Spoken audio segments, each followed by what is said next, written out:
하지 않지만 우리의 마음으로 주님 앞에 감사하며 찬양하며 예배하는 복된 시간이 되시기를 주의 이름으로 축복합니다. 할렐루야. 여러분, 우리 옆 사람에 같이 인사하시죠. 주님께 감사합시다. 여러분, 1990년대에 우리나라의 동네마다 있었던 구멍가게 같은 곳이 있어요. 혹시 아시는 분들이 많이 계실 텐데, 여러분, 동네마다 있었던 비디오 대여점을 알고 계십니까? 혹시 운영하셨던 분도 계시지 않을까 하는 생각도 들어요. 비디오 DVD를 대여하고 또 그러면서 거기에 만화책, 소설책도 같이 껴서 대여하는 대여점들이 동네마다 있었죠. 우리나라에서 대여하는 그 대여점들은 다 구멍가게였습니다만 미국에서는 그 대여 사업이 어마어마한 규모로 있었다고 합니다. 블록버스터라고 하는 기업이 있었는데요. 블록버스터. 이 기업은요, 그러니까 미국 전국 전역에 10,000개 가까이 되는 업장을 운영하는 비디오 대여점입니다. 여러분, 비디오 대여점 우습게 여기실 텐데요. 1년 매출이 60억 달러예요. 60억이 얼마인지 모르시죠? 한 번에 또 와 놀라시면 바로 이게 이해가 되시나라고 생각이 되시는데, 지금 우리 현재 가치로 60억 달러면은요, 한 해 매출이 9조 원인 거예요. 9조. 이제 좀 놀라실만 하시죠? 구멍가게 아니죠. 그죠? 우리나라는 비디오 대여점이 구멍가게였지만 블록버스터라고 하는 이 대여점은 미국 전역에서 아주 대기업으로 이렇게 성장하는 그런 기업이었어요. 조 단위를 넘어서 9조 원에 가까운 그러한 그 연 매출을 이루는 회사였으니까요. 여러분, 그 회사는요, 매해마다 그렇게 벌면서 아주 크게 확장을 했습니다. 그 회사에 어느 날 한 다른 회사로부터 제안이 들어옵니다. 신생 회사였는데요, 비디오 대여하는 곳이었어요. 근데 그 회사에서 우리 회사가 시작을 했는데 너무 어려우니 우리 회사를 좀 사주십시오. 그렇게 2000년도에 제안이 들어옵니다. 그리고 들어온 금액이 얼마였느냐 하면 5천만 달러였어요. 그러니까 지금 9조 원 정도, 9조 원, 60억 달러를 연매출로 하는 기업에 5천만 달러, 우리나라 돈으로 하면 730억 원 정도가 되는 금액을 주면 우리 모든 걸 다 인수해 가십시오라고 요청을 한 거예요. 여러분, 그 이야기를 듣고 이 블록버스터 기업의 회장이었던 존 엔티오코라고 하는 사람은요, 그것에 관심이 없다라고 이야기를 합니다. 그리고 그 제안을 지연시켜요. 그냥 답도 안 주고 그냥 지연시켜 놓습니다. 근데 그 제안을 한 회사가 어떤 회사였느냐 하면 넷플릭스라고 하는 회사였어요. 이제 좀 놀라시죠, 그죠? 그 당시에 넷플릭스가 어떤 사업을 시작을 했느냐 하면 기존의 비디오 대여는 가서 비디오를 가지고 와서 있는 비디오들 중에서 이거 해서 가지고 가서 대여해서 집에 가서 비디오를 넣어서 보는 영화였다면, 그런 비디오 대여점이었다면, 넷플릭스가 시작한 것은 인터넷상의 비디오 대여였어요. 그래서 인터넷에서 우리가 지금 보는 거죠. 지금 TV나 이런 데 들어가시면 여러분들 이렇게 가입되어져 있는 그 인터넷에서 연결이 되잖아요. KT에서나 이런 또 뭐죠? 유플러스나 이런 거 있잖아요. 거기에서 이렇게 신청을 하면 거기에 저장되어 있는, 인터넷에 저장되어 있는 영화를 꺼내보는 것처럼 그런 인터넷 대여점을 시작했던 거였어요. 그런데 너무 어렵다 보니까, 사람들의 인식이 없다 보니까 이 넷플릭스가 시작하고 너무 어려워서, 그래서 차라리 우리를 사가 주십시오라고 요청을 한 거예요. 그런데 그 회사가 인터넷 대여는 미래가 없어. 그래가지고 제안을 지연시켜 놓습니다. 인수하는 걸 지연시켜 놓습니다. 그런데 여러분, 그리고 나서 얼마 지나지 않아서 지연되어져 있던 이 넷플릭스라고 하는 회사가 엄청난 인기를 끌기 시작을 합니다. 엄청난 인기를 끌기 시작하면서 넷플릭스가 센세이션을 일으켰어요. 그러다 보니 블록버스터가 아차 싶어서 블록버스터 기업이 이 넷플릭스를 다시 인수하려고 했을 때는 이미 늦은 거죠. 그래서 사람들이 이 존 엔티오코 블록버스터 회장에 대해서 참 참 바보처럼 시기를 놓쳐서 큰 걸 잃어버렸다라고 이야기를 합니다. 그도 그럴 것이 그 당시에 10,000개 가까이 되던 그 블록버스터 비디오 대여점이요, 지금은 점점 줄어서 2019년도에 마지막 1개 매장이 남겨져 있대요. 그리고 그 매장은 지금도 미국 오리건주에 여전히 그 매장은 있다, 이렇게 얘기를 하는 거죠. 여러분, 블록버스터라고 하는 회사가 없어졌어요. 없어진 거예요. 그냥 비디오 대여점 하나가 남은 게 불과한 거고요. 그 전에 있었던 이 넷플릭스는 연약했던 상황에서 오히려 시기를 잘 맞아서요, 그래서 여러분 어마어마한 인기를 끌게 됩니다.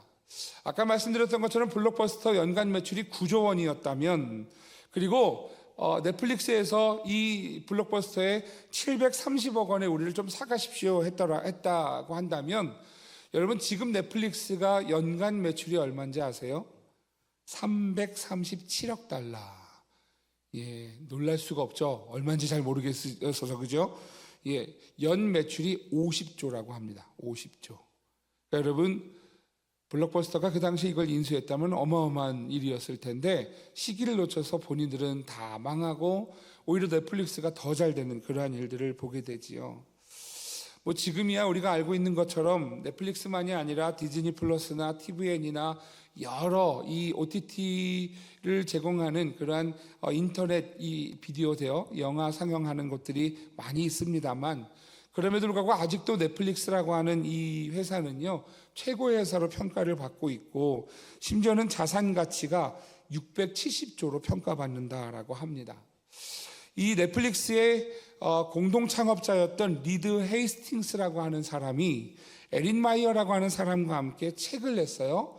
넷플릭스 회사가 어떤 개념을 가지고 시작했는가라고 하는 책을 냈는데, 그 책 제목이 규칙 없음입니다. 규칙 없음. 이 책 내용을 보면 당시로서는 파격적인 변화를 가져온 회사 형태를 가졌어요. 이 규칙 없음, 넷플릭스가 어떤 모습으로 시작을 했는가를 보여주는데요. 첫 번째는 이런 것입니다. 첫 번째는 이 규칙 없음이라는 책에 보면 자유와 책임 문화를 도입했어요. 그러니까 어떤 거냐면, 넷플릭스에서는요, 이 모든 직원들이 자유가 있어요. 출근하고 싶으면 출근해도 되고, 출근하기 싫으면 출근 안 해도 돼요. 뭐 이런 회사가 다 있어, 그죠? 그 당시만 해도, 지금도 여러분 이 권위라고 하는 것, 그리고 전통이라는 것에 쌓여있는 사람들은 상상이 안 될 일인데요. 그런데 한 가지 중요한 것은 이 자유에는 책임이 따른다라는 거죠. 그러니까 마음껏 누려. 네가 회사 나오지 않아도 이 회사에 이득을 주는 사람이라면 너는 월급 줄 거야. 이런 개념을 가지고 있는 거예요. 그러니까 여러분 정말 꿈의 직장이 되어진 거예요. 너무너무 이 지금 회사에 들어오는 사람들이 실력 발휘를 할 수 있는 환경이 조성이 된 거죠. 또 두 번째가 인재 밀도예요. 인재 밀도. 많은 사람이 있을 필요 없다. 10명, 그냥 평범한 10명보다 정말 능력 있는 한 명이 더 중요하다. 이 기업 형태니까요. 능력 있는 한 사람이 중요하다. 그래서 그냥 성과가 없는 사람들은 후하게 퇴직금을 주고, 퇴직금을 많이 받으니 여러분 퇴직하는데 불만 없잖아요. 그러니까 후하게 퇴직금을 주고 내보내고, 정말 일을 잘하는 사람들 한 명을 데리고 일하겠다라고 하는 그런 인재밀도라고 하는 개념이 있었어요. 또 솔직함의 문화가 있었다 그럽니다. 솔직함의 문화는 뭐냐 하면, 아무리 위에 사람이라고 해도 잘못하는 거나 아니면 지금 진행하는 일에 있어서 얼마든지 받아줄 수 있는 오픈 시스템을 했다는 거예요. 그래서 부장님, 지금 부장님 제안하신 것은 이런 부분이 조금 불편하지 않을까요? 라는 이야기를 얼마든지 할 수 있는, 우리나라에서 여러분 그러기 쉽지 않잖아요. 그죠? 그러기 쉽지 않거든요. 그러면 네가 나한테 지금 대들어? 이런 상황이 되는데요. 근데 그게 오픈되어져 있는 시스템이었다 그래요. 그리고 제한 없는 휴가 지출이에요. 그러니까 제한이 없어요. 휴가도 마음껏, 아까 말씀드렸잖아요. 출근 안 해도 돼. 네가 이 회사에 남김만 주면 되는 거야. 이렇게 얘기를 한 거예요. 그래서 이 사람이 뭘 하든 간에 넷플릭스라고 하는 이 회사에 이익이 되는가, 이익에 부합하는가, 이 회사가 잘 세워지는데 도움이 되는가, 여기에 따라서 그 마음껏 자율성을 부여했다라는 거죠. 그리고 의사 결정의 탈중앙화. 그래서 모든 결제를 다 위에 사람들이 내리는 게 아니에요. 각자 자기의 결정을 하는 거죠. 각자 맡은 분야에 있어서는 각자 결정을 하는 이 일을 도입했다는 거예요. 여러분, 이런 개념이 처음에 시작했을 때는 문화 충격이었을 거예요. 문화 충돌이 있었죠.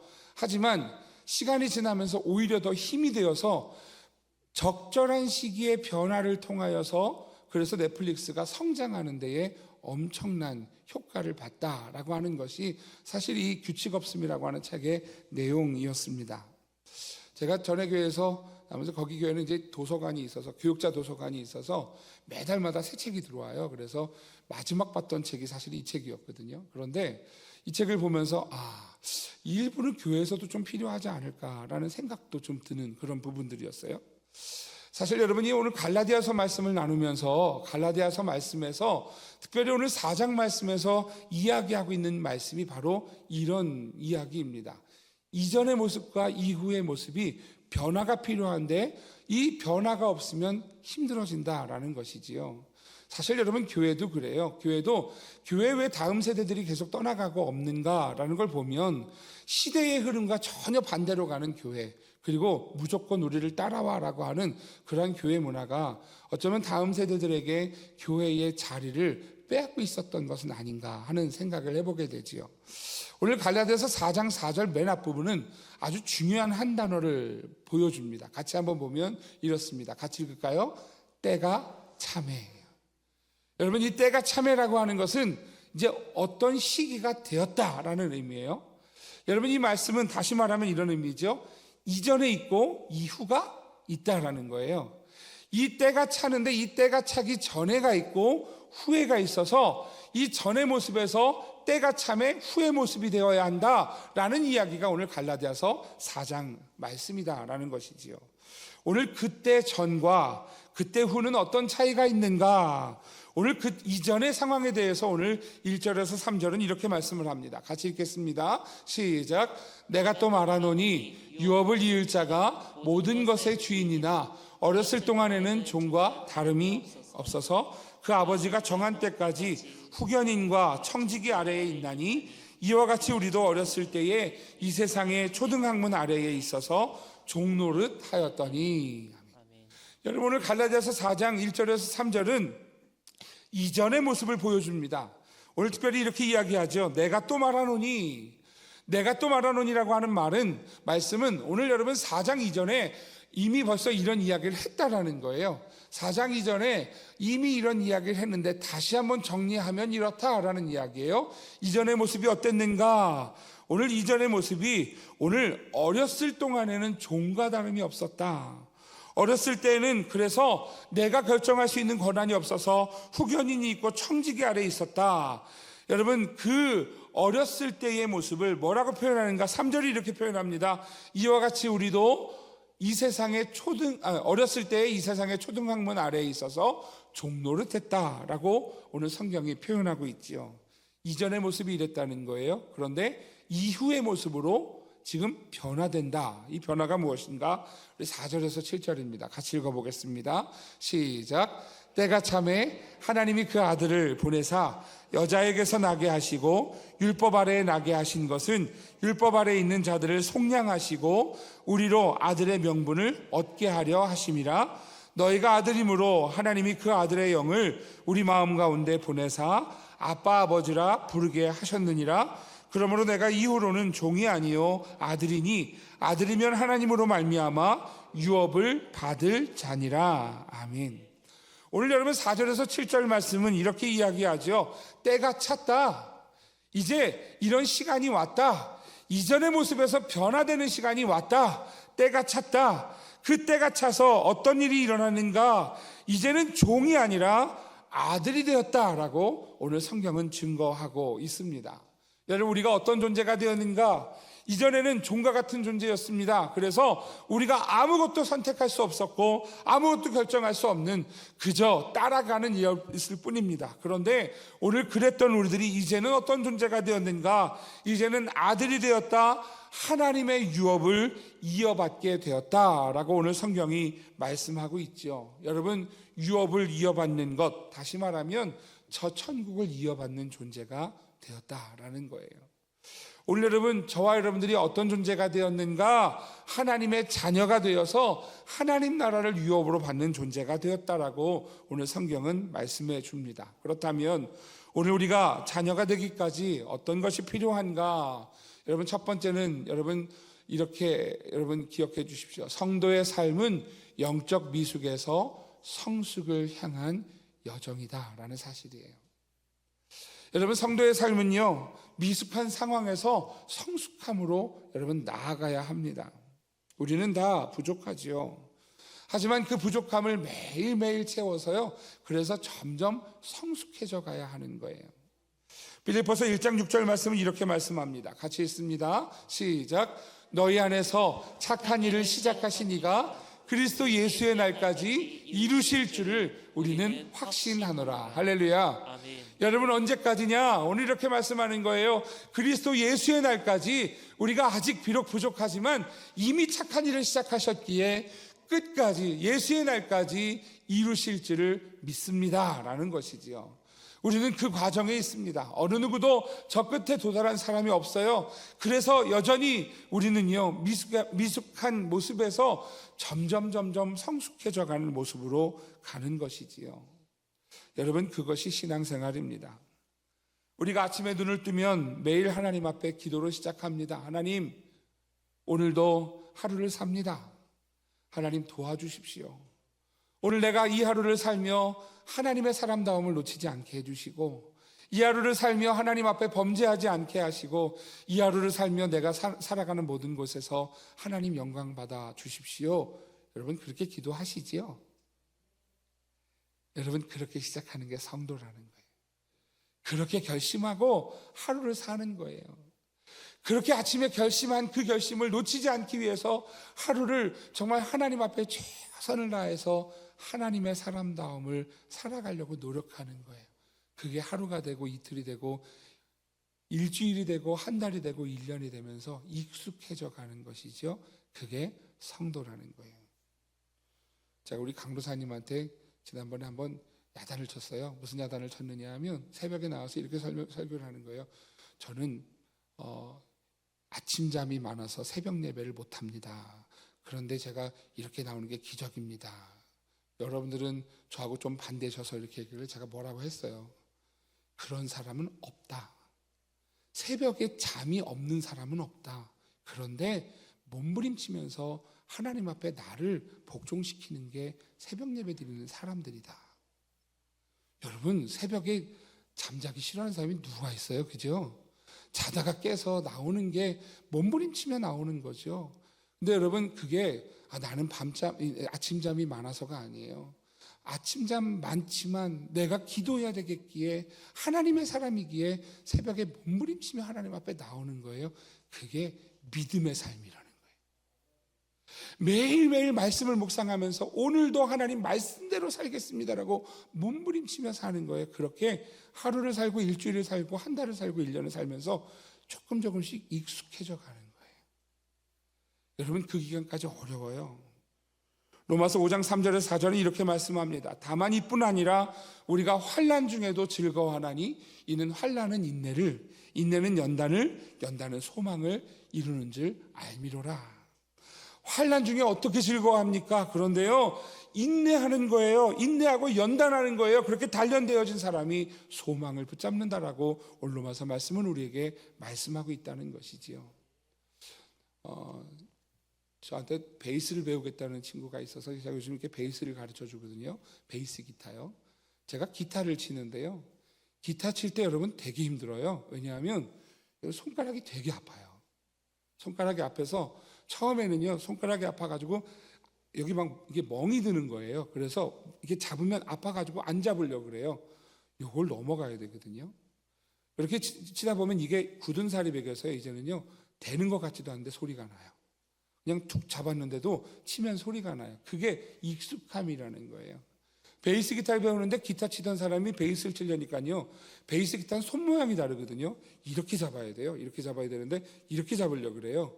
그러니 자꾸 이렇게 잡으니까 소리가 안 좋아요. 그래서 아니야, 처음에 안 잡히니까 막 노력을 해요. 그런데 노력하다 보면 어느 날 모양이 이렇게 잡혀져 가요. 그게 여러분 익숙함이에요. 성경은 우리에게 경건을 훈련하라고 연습하라고 가르쳐 줍니다. 왜냐하면 그렇게 하나님의 자녀로 세워져 가는 거지요. 여러분, 한 번에 성숙함을 이룰 수 없습니다. 아무도 없습니다. 우리는 다 미숙한 아이의 모습이지요. 그런데 여러분, 미숙함에서요 점점 성숙의 모습으로 다가가는 거예요. 그것이 여러분 하나님 앞에서 점점 자라감이라고 오늘 성경은 가르쳐 줍니다. 요즘 쓰는 단어 중에 키덜트라는 단어가 있어요. 키덜트라고 하는 단어는 아이라고 하는 단어, 키즈라고 하는 단어에 성인, 어른이라고 하는 단어, 어덜트라고 하는 단어를 합쳤어요. 왜 그렇게 합쳐서 키덜트라고 부르느냐 하면 몸은 어른인데 하는 짓은 애예요. 그러니 그 사람을 뭐라고 부르냐 하면 성인이라고 안 부르고 키덜트, 애어른이다 이렇게 부르고 있는 거지요. 여러분 돌아보십시오. 혹시 저는 여러분은 키덜트가 아닙니까? 몸은 컸는데 여전히 소화를 시키지 못해서 단단한 것을 먹지 못하는 그런 모습으로 오늘 살고 있지는 않습니까? 여전히 철없는 모습으로 살아가는 어린아이 같은 신앙으로 여러분 떼쓰는 모습으로 살고 계시지는 않습니까? 여러분, 우리는 미숙한 믿음에서 성숙한 믿음으로 자라가는 성도입니다. 여러분, 그것이 바로 우리가 오늘을 사는, 오늘 이전과 이후를 살아가는 믿음의 삶이라고 하는 거예요. 사랑하시는 선민의 성도 여러분, 오늘 성숙함으로 나아가는 주의 성도가 되시기를 주의 이름으로 축복합니다. 고린도전서 13장 11절 이렇게 말씀합니다. 내가 어렸을 때에는 말하는 것이 어린아이와 같고 깨닫는 것이 어린아이와 같고 생각하는 것이 어린아이와 같다가 장성한 사람이 되어서는 어린아이의 일을 버렸노라. 여러분, 말하는 것이 어린아이 같고 깨닫는 것이 어린아이 같고 생각하는 것이 어린아이와 같죠. 그런데 여러분, 시간이 지나면서 어린아이가 아니라 점점 어린아이의 일을 버리는 믿음의 성숙함을 이루는 선민의 성도들 되시기를 주의 이름으로 축복합니다. 에베소서 4장 11절에서 15절도 이렇게 말씀합니다. 같이 읽습니다. 시작. 그가 어떤 사람은 사도로, 어떤 사람은 선지자로, 어떤 사람은 복음 전하는 자로, 어떤 사람은 목사와 교사로 삼으셨으니 이는 성도를 온전하게 하여 봉사의 일을 하게 하며 그리스도의 몸을 세우려 하심이라. 우리가 다 하나님의 아들을 믿는 것과 아는 일에 하나가 되어 온 세에 이르러 그리스도의 장성한 분량이 충만한 때까지 이르니 이는 우리가 이제부터 어린아이가 되지 아니하며 사람의 속임수와 간사한 유혹에 빠져 온갖 교훈의 풍조에 밀려 요동하지 않게 함이라. 오직 사랑 안에서 참된 것을 하여 범사에 그에게까지 자랄지라. 그는 머리니 곧 그리스도라. 할렐루야. 오늘 여러분, 그에게까지 자라가는 주의 성도들 되시기를 주의 이름으로 축복합니다. 자녀인데 미성숙한 자녀가 아니라 점점 성숙해져서요, 자녀가 성도다움으로 세워지고 성도가 교회다움으로 세워지는 그러한 우리 선민의 모든 성도들 다 되시기를 주의 이름으로 축복합니다. 두 번째로, 오늘 자녀가 되기까지 오늘 그러나 우리는 이미 자녀라는 사실을 기억하십시오. 우리는 이미 주어진 바 자녀가 되었습니다. 그 자녀가 된 것이 무엇 때문인가? 왜냐하면 하나님이 선물로 주셨기 때문입니다. 할렐루야. 여러분, 우리는 어느 누구도 노력으로 얻은 구원이 아닙니다. 하나님의 자녀됨은요, 우리가 노력해서 얻는 그러한 것이 아닙니다. 오늘 우리가 성숙을 향해 나아가는 것은 은혜를 가지고 있기에 점점 자라가는 것이지 오늘 구원받는 문제가 아니라는 거예요. 오늘 구원받는 성도는요, 하나님이 주신 선물을 통하여서 하나님의 자녀가 되었어요.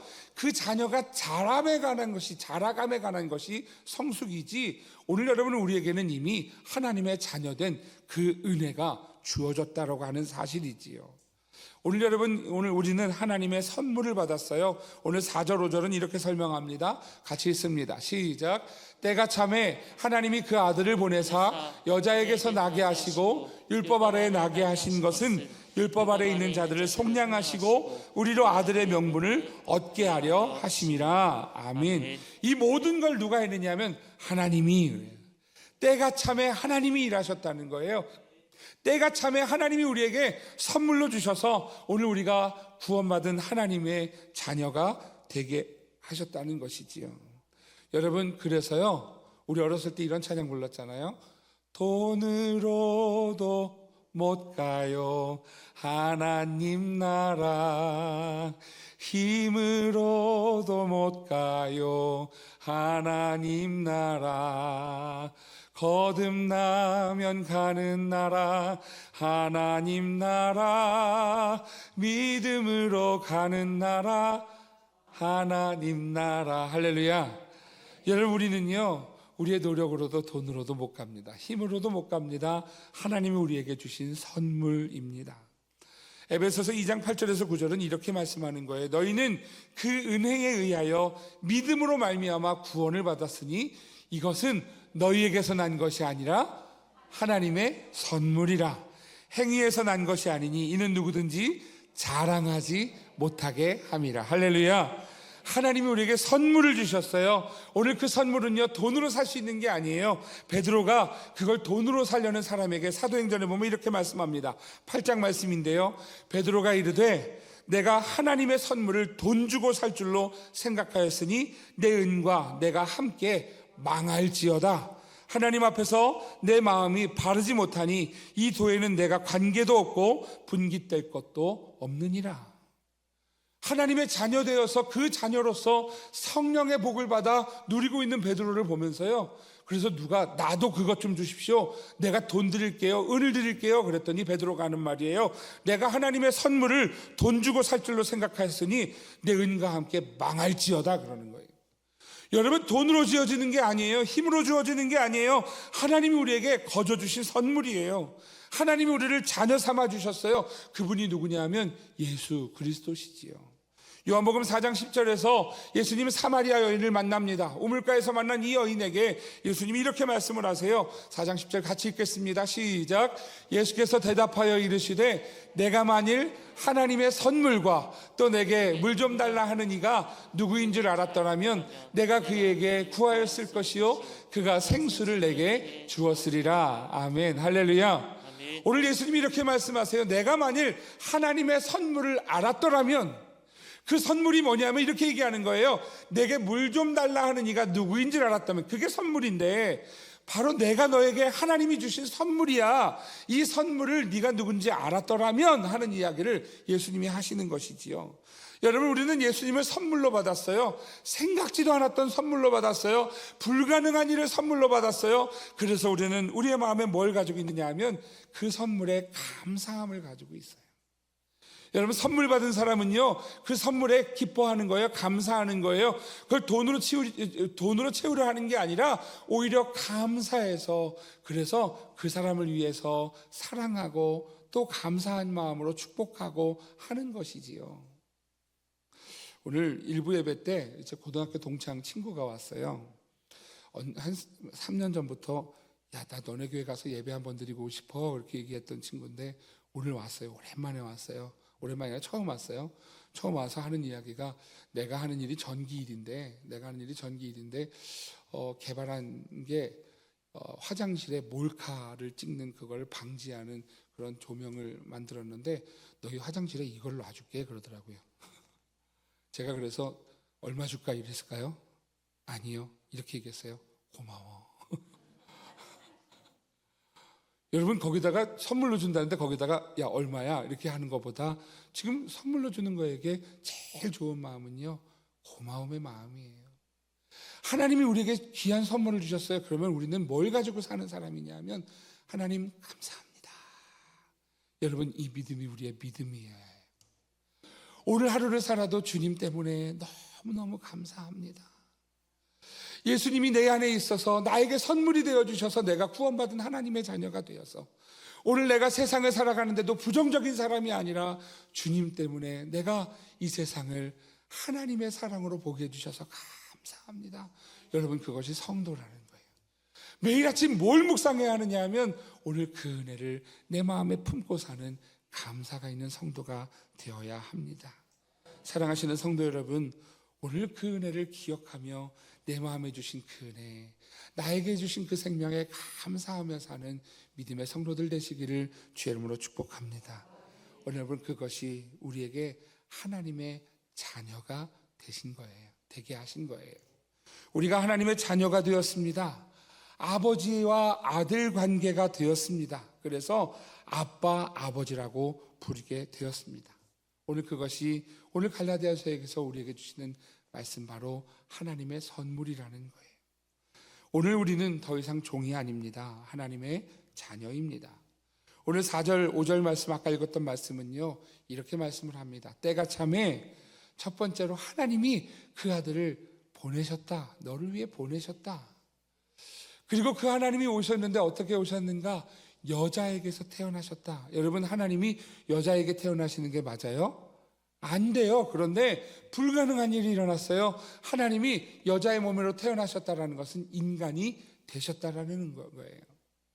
여러분, 율법 아래에 나게 하셨다라는 것은요, 인간의 모든 제한된 그러한 환경 속에 놓여졌다라는 거예요. 그러니 예수님도 이 땅에서 어떤 날은 감기 몸살도 걸리고요, 어떤 날은요 힘든, 정말 피곤하고 고된 날들을 보내셨어요. 예수님 십자가에 달려 돌아가셨을 때 견딜 수 없는 그 고통과 그 아픔이 있었어요. 그런데 여러분, 그렇게 율법 아래에 나게 하신 이유가 무엇인가? 5절이 이렇게 설명합니다. 율법 아래에 있는 우리들을 속량하시기 위해서라고요. 여러분, 우리를 위해서, 우리의 죄를 속해 주시기 위해서, 사해 주시기 위해서, 그래서 이 땅에 오셔서 율법 아래에 오셨다라는 것이죠. 그리고 오늘 이렇게 말씀하는 거예요. 우리로 하나님의 아들의 명분을 얻게 하셨다. 할렐루야. 그러니 누가 여러분에게 이렇게 말씀한다면, 너 천국 가냐? 나 천국 가. 어떻게 알아? 너 어저께도 거짓말했잖아. 괜찮아.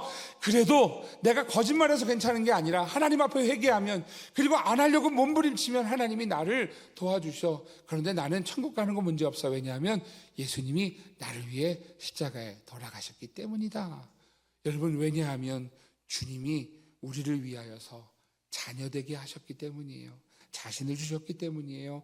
오늘 그 선물을 꼭 가지고 사는, 그래서 풍성한 하나님의 은혜를 마음에 담아, 여러분, 악이 우리에게 다가온다 할지라도 선으로 바꿀 수 있는 하나님의 자녀됨을 여러분 누리는 주의 성도들 되시기를 주의 이름으로 축복합니다. 여러분, 하나님 앞에 감사의 마음이에요. 그래서 세 번째는 이것입니다. 자녀다움, 아버지와 아들의 친밀한 사이에 이 자녀다움을 누리라는 거예요. 오늘 6절 7절 말씀입니다. 같이 읽겠습니다. 시작. 너희가 아들이므로 하나님이 그 아들의 영을 우리 마음 가운데로 보내사 아빠 아버지라 부르게 하셨느니라. 그러므로 내가 이후로는 종이 아니요 아들이니 아들이면 하나님으로 말미암아 유업을 받을 자니라. 할렐루야. 오늘 여러분, 하나님을 아빠 아버지라 부르게 하셨답니다. 제가 이 번역을 좀 그렇게 좋아하진 않아요. 왜냐하면 아빠라는 단어보다 더 좋은 단어가 있어요. 여러분, 아빠라는 단어는요, 우리나라 단어, 이 한국 단어에 익숙하게 하려고 번역을 한 거거든요. 히브리어 단어는 이런 게 없어요. 헬라어 단어는 이런 게 없어요. 그런데 아바, 아버지라고 써 있어요. 아바가 무슨 뜻이냐 하면, 아바라고 하는 단어는 나의 아버지라는 뜻이에요. 근데 그거를 아빠라고 친숙함의 표현으로 바꿨는데, 저는 아빠보다 나의 아버지가 더 좋은 것 같아요. 여러분, 제 친구들이 저 아버지 살아계실 때요, 제 친구들이 저희 아버지한테 그랬어요. 아버지. 또 친한 친구는요, 또 지가 친하다고 아빠 그래요. 저희 어머니한테 엄마 그런 친구가 있었어요. 예, 우리 교회 다니고 있어요. 그런 사람이 있었어요. 예, 엄마 이러고 다녀요. 근데 이거는 가능해도요, 근데 나의 아빠, 나의 엄마는 나만 누릴 수 있는 거잖아요. 사실 이 아바라는 단어는요, 나의 아버지, 아버지가 되셨다라는 의미예요. 여러분, 하나님이 누구의 아버지냐면 여러분의 아버지세요. 할렐루야. 여러분, 하나님 앞에 그래서 우리는 이렇게 고백하는 거예요. 아버지, 나의 아버지라고 부를 수 있는 거예요. 여러분, 예수님만이 할 수 있는 그 이름을요, 오늘 저와 여러분이 부를 수 있게 하셨어요. 나의 아버지, 나의 아버지라고요. 오늘 사랑하시는 성도 여러분, 오늘요, 자녀가 여러분에게 아버지, 나의 아버지라고 부르면 여러분 좋지 않으실까요? 제가 저희 아이들을 혼냈는데, 혼내고 나서 저도 마음이 안 좋아요. 그런데 저한테 갑자기 전화가 와서, 아버지, 아빠 내 아버지잖아요, 저 뭐 좀 사주세요. 그러면은, 너 아까 나한테 잘못했잖아. 아니고요, 알았어, 이렇게 녹아요. 그지 않을까요? 이게 녹아요. 이게 관계예요. 친밀함이라는 거죠. 오늘 여러분, 우리가 하나님 앞에 나의 아버지라 고백할 때 하나님은요, 우리와 친밀한 관계, 나의 아버지이심을 여러분 기억하시기를 축복합니다. 그렇게 우리 아들이 저에게 뜯어간 게 한두 개가 아니에요. 그래도 괜찮아요. 왜냐하면 내 아들이니까. 할렐루야. 여러분, 사실 성경이 우리를 그렇게 불러왔어요. 출애굽기 4장 22절에 보면 하나님이 이스라엘을 이렇게 부르십니다. 너는 바로에게 이르기를, 여호와의 말씀에 이스라엘은 내 아들, 내 장자라. 하나님이 이렇게 이미 부르셨어요. 이사야 선지자도 우리에게 이렇게 가르쳐 줍니다. 63장 16절에 보면 주는 우리 아버지시라. 아브라함은 우리를 모르고 이스라엘은 우리를 인정하지 아니할지라도 여호와여 주는 우리의 아버지시라. 옛날부터 주의 이름을 우리의 구속자라 하셨거늘. 여러분, 하나님은 한 번도 우리에게 아버지가 되지 않으신 적이 없으세요. 우리를 그렇게 사랑하셨어요. 우리가 죄를 지을 때도 우리 아버지셨고요, 우리가 부족할 때도 연약할 때도 우리 아버지셨고요, 오늘 예수님을 통하여서 그 나의 아버지가 맞다고 오늘 우리에게 잘 가르쳐 주시는 거예요. 여러분, 예수님 시대에 그런 예수님 앞에 사람들이 이해를 못했어요. 예수님을 그래서 십자가에 못 박습니다. 요한복음 5장 17절에서 18절에 보면 예수님이 왜 못 박히셨는지 나옵니다. 같이 한번 읽어볼게요. 시작. 예수께서 그들에게 이르시되 내 아버지께서 이제까지 일하시니 나도 말한다 하시매, 유대인들이 이로 말미암아 더욱 예수를 죽이고자 하니 이는 안식일을 범할 뿐만 아니라 하나님을 자기의 친아버지라 하여 자기를 하나님과 동등으로 삼으심이로라. 아멘. 예수님이 나의 아버지라고 얘기했더니요, 유대인들이 질투하는 거예요. 어떻게 하나님이 너의 아버지냐? 하나님이지. 왜 그랬을까요? 그들이 성숙함으로 가지 못해서 그래요. 전통에 묶여서, 얽매여서, 지난 시간에 살아왔던 모습을 벗어나지 못해서, 그래서 오늘 아버지와 아들의 관계를 갖지 못하게 되었다라는 것이지요. 오늘 여러분, 하나님 아버지와 아들의 관계, 자녀의 관계는요, 친밀함이에요.